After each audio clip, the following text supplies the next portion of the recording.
studying medicine in the Philippines. And so, backed by popular demand, I will give you part 2, second year.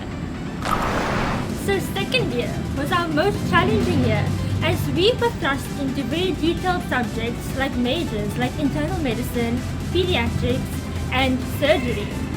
So in this video, I would like to share with you the prescribed textbooks that were given by the school as well as the ones that I personally felt was saving me through my second year. Firstly, I would like to remind you that this video is just about my preferences and my advice to you if you are a new student. But you may have your own study methods and your own way of studying, and that's perfectly fine. I'm just glad I can be of some help.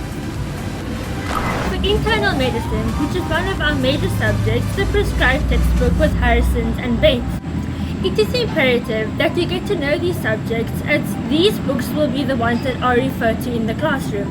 But because time is not your friend in second year, I personally use the first aid series as well as the USMLE lecture notes and videos to help me get through the content. Pathology was one of our heaviest subjects and took a lot of time to absorb the content. For this subject, the Robbins textbook was used. This was very good and it helped us answer the classroom discussions as well as completing assignments.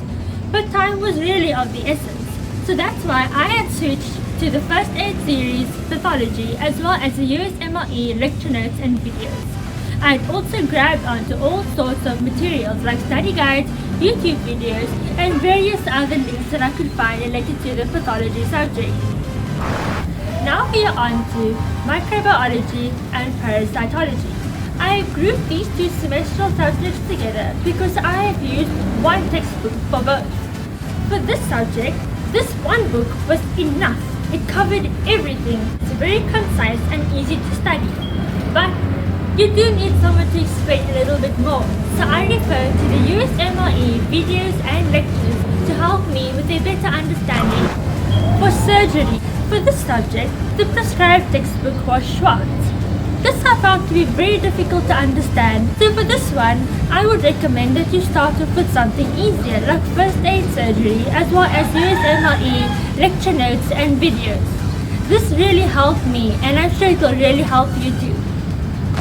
For the next subject, pharmacology. For this one, the Katsung textbook was prescribed for us to learn from. I read the first 4 chapters, but I couldn't do it anymore. It's just too much.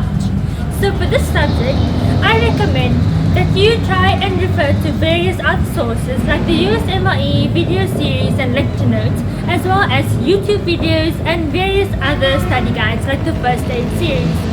Because this subject is the very first time that you will ever encounter medications and how they work, you are required to have a very good understanding before progressing to the next level.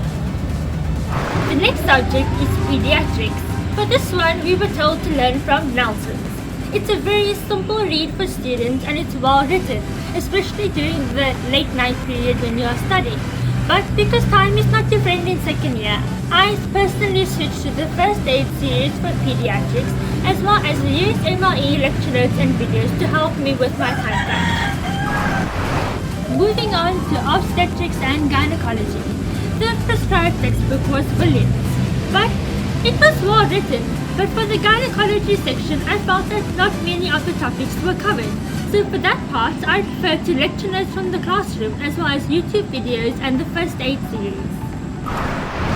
For family and community medicine, this was a year-long subject, but it did not require us to have a specific textbook, as the lecture notes in the class and the discussion that we had with our lecturer was good enough and equipped us for the exam as well as for the following years. For ENT, the prescribed textbook was prose. I found this to be very easy to understand and at a student level, you will manage it really well. But personally, I did refer mostly to the classroom lecture notes when I could not manage the time to complete the book. For neurology, the prescribed textbook was Adams and Victor. But I was not able to manage that one because the time really was not enough. So I referred to the USMLE as well as Khan Academy to help me understand the very tricky concepts that are covered in neuro. Now, onto one of my favorite subjects, psychiatry. For this subject, I used the Kaplan textbook and I read read it from cover to cover. I found it to be very interesting and very easy for a student to read. I also managed to refer to YouTube videos, and I found that the textbook was actually much better. For REME, otherwise referred to as Research in Medicine, the Designing Clinical Research was the textbook that we were told to learn from. I found this to be very easy and simple to understand, and actually because it was not so medical related, we were able to get through the work much faster and actually enjoy what we are doing.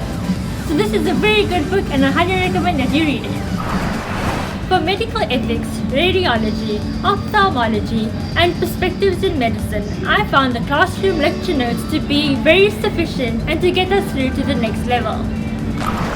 So if you've made it this far in the video, you are 50% there to cracking your second year. But don't forget, these are just my personal preferences and my tips to you. Some of you might find that getting through the prescribed textbooks is all that you need, and some of you might feel that you need an extra push and an extra nudge. I hope that these videos have helped you so far. Good luck guys! Bye! Comment below guys!